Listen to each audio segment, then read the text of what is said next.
जय मसीह के दोस्तों, दानियेल की पुस्तक में यीशु प्रकट हुआ। मसीह का दूसरा आगमन चर्च की महान आशा, सुसमाचार का बड़ा लक्ष्य और मुक्ति की योजना है। उसका आगमन अक्षरिक, व्यक्तिगत और दृश्यमान होगा। उनकी वापसी के साथ कई महत्वपूर्ण घटनाएं जुड़ी होंगी, जिससे मृतकों का पुनरुत्थान, दुष्टों का विनाश, पृथ्वी का शुद्धिकरण, धर्मियों को पुरस्कार, उनके अनंत राज्य की स्थापना। भौतिक, सामाजिक, औद्योगिक, राजनीतिक और धार्मिक दुनिया में मौजूदा स्थितियों के साथ भविष्यवाणी की विभिन्न पंक्तियों की लगभग पूर्ण पूर्ति विशेष रूप से दानियेल और प्रकाशित वाक्य की पुस्तक में पाई गई इंगित करती है कि मसीह का आगमन निकट है, यहाँ तक कि दरवाजा पर है। मत्ती 24:33। उस घटना का सटीक समय पहले से नहीं बताया गया है। विश्वासियों को तैयार रहने के लिए प्रोत्साहन किया जाता है, क्योंकि ऐसे समय में जब तुम सोचते भी नहीं हो कि मनुष्य का पुत्र प्रकट होगा। मत्ती 24:44। 70 साल की गुलामी की शुरुआत में इजराइल के जिन बच्चों को बंदी बनाकर बेबीलोन ले जाया गया, उनमें ईसाई देशभक्त थे। ऐसे लोग जो सिद्धांत के प्रति स्टील की तरह सच्चे थे, जो स्वार्थ से भ्रष्ट नहीं हुए, लेकिन अपनी सभी चीजों का नुकसान उठाकर परमेश्वर का सम्मान किए। अपनी बंधुआई की भूमि में ये लोग अन्य जातियों को यहोवा के ज्ञान के माध्यम से मिलने वाली आशीषें देकर परमेश्वर के उद्देश्य को पूरा किया था। उन्हें परमेश्वर के प्रतिनिधि होना था। उन्होंने कभी भी मूर्ति पूजकों के साथ समझौता नहीं किया। जीवित परमेश्वर के उपासक के रूप में उनका विश्वास और उनका नाम एक उच्च सम्मान के रूप में धारण किया जाना था, और उन्होंने यही किया। समृद्धि और विपत्ति में उन्होंने परमेश्वर का सम्मान किया और परमेश्वर ने उनका आदर किया। एक निर्णायक परीक्षण।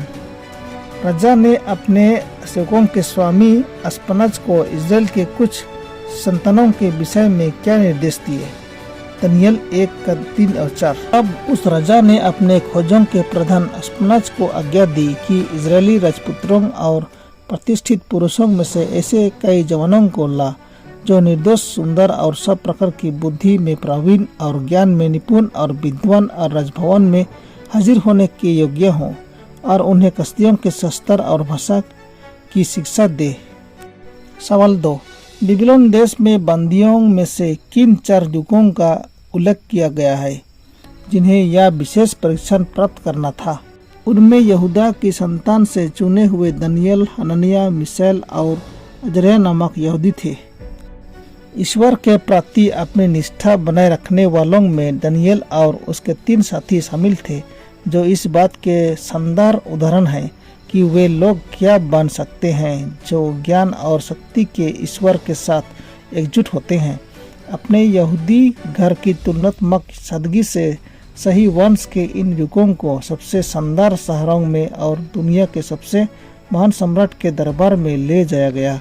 इन युगों में उल्लेखनीय योग्यता की आशा देखकर नबूकदनेस्सर ने निश्चय किया कि उन्हें उसके राज्य में महत्वपूर्ण पदों को भरने के लिए प्रशिक्षित किया जाना था, ताकि वे अपने जीवन क्रिया के लिए पूरी तरह से योग्य हो सके।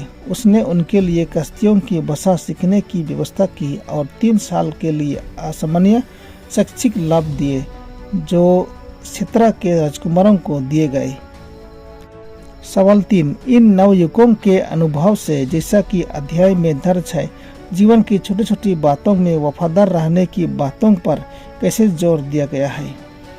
किसी भी कार्य क्षेत्र में सच्ची सफलता संयोग या आकस्मिक घटना या भाग्य का परिणाम नहीं है। यह ईश्वर का विधि का पूरा होना, विश्वास और विवेक का पुरस्कार, सद्गुण और दृढ़ता का प्रतिफल है। उत्तम मानसिक गुण और उच्च नैतिक स्वर आकस्मिक का परिणाम नहीं है। ईश्वर अवसर देता है, सफलता उनके प्रयोग पर निर्भर करती है। ईश्वर की कृपा को अपना बनाने के लिए हमें अपनी भूमिका निभानी होगी।